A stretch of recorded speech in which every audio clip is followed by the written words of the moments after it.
بصي بصي بصي بصي، ما شاء الله ما شاء الله ما شاء الله. جميل، وريحتها بصي بصي، ريحتها جميل. السلام عليكم ورحمة الله وبركاته. عاملين ايه يا حبايبي؟ اهلا بيكم في يوميات هند ومامتي.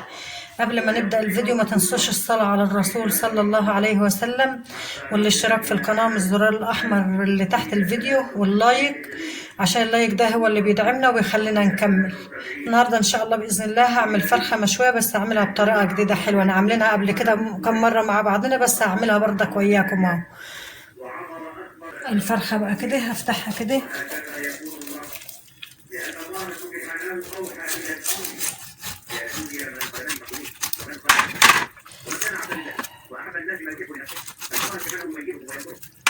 طبعا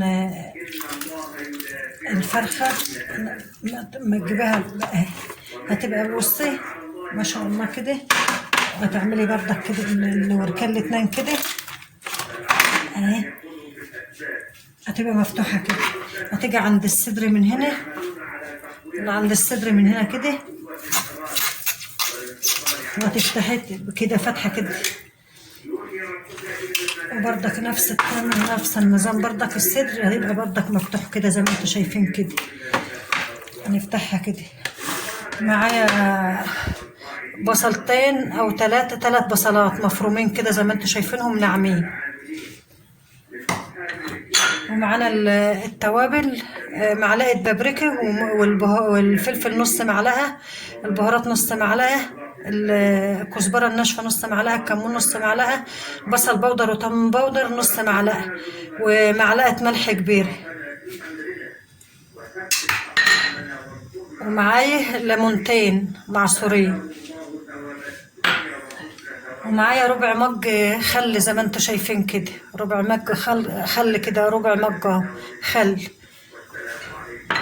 كيس صلصة، معلقتين صلصة كبار. الخلطة كلها مع بعضنا.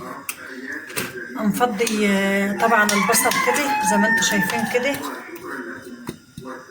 البصل كده. ودول ربع معلقة، ربع كوباية ربع مج خل اهوت، ربع مج خل. والليمونتين والتوابل اللي احنا قلنا مع بعضنا عليها كده، والمعلقتين الصلصة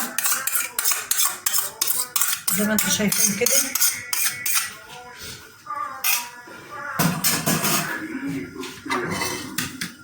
ثلاث معالق زيت.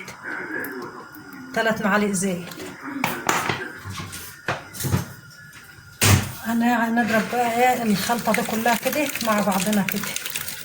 الخلطة طبعا كلها هنا الأول عشان هتبل الفرخة في الطبق ده. سلاها ومخليها زي الفل، ومنقعاها بالمية والليمون والملح وكله، يجي أزيد من ساعتين 2. بس بقى كده هنتبل كده. هفتح فتحة بسيطة كده عشان تشرب من التتبيلة كلها كده بالسكينة كلها كده. نفتح كده عشان تشرب كلها من التتبيلة. ودي يا حبايبي بعد ما سبتها في التتبيلة 3 ساعات، وبعدين بقى ايه نحطها في الصينية كده. بقى احطها في الصينية زي ما انت شايفة كده. والتتبيلة اللي فاضلة دي طبعا مش هنرميه التتبيلة بقى وهي بصي اهي،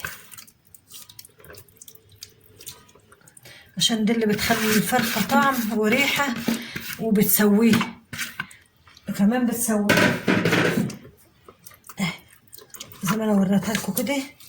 وطبلناها مع بعضنا.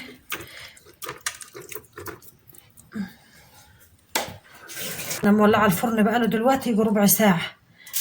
هنغطيها بقى، نقفلها جامد كده. نحطها في الفرن بقى من اللي بره. احطها في الفرن اللي بره بقى تعالوا معايا بقى. مولعه الفرن كده، اللي عايزه تحط في فرن البوتاجاز تحط، مهديه من فوق ومهديه من تحت كده. بتقعد في الفرن بقى ساعه ونص، ساعه وربع، على حسب ما ما تشوفيه.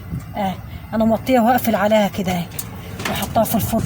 عايزه تحطها في فرن البوتاجاز بتحطها بردك في فرن البوتاجاز، وبعد ما تستوي بتفتحي تشيل الورق الحراري ده وتروحي مديها وش من فوق، مولعه الشوايه طافيه من تحت ومولعه الشوايه. ما شاء الله بعد ما استوت انا جبتها هنا ليه وطلعتها من الفرن وريتها لكم. الهوا شديد بره فالفرن طفى، فانا جبتها هنا اهو. هحطها بقى في الفرن. ولعت الشوايه وهي استوت اهي من تحت واستوت كلها. هحطها بقى مولعه الفرن اهي بتاع البوتاجاز، واحطها تحت الشوايه كده تاخد وش واطلعها. بص بقى ما شاء الله على الريح، بألف هنا بألف هنا يا حبايبي. بص ما شاء الله واستوت جميل. بصي بصي بصي بصي ما شاء الله ما شاء الله ما شاء الله جميل. وريحتها بصي بصي ريحتها جميل ما شاء الله ما شاء الله ولا قوة. بصي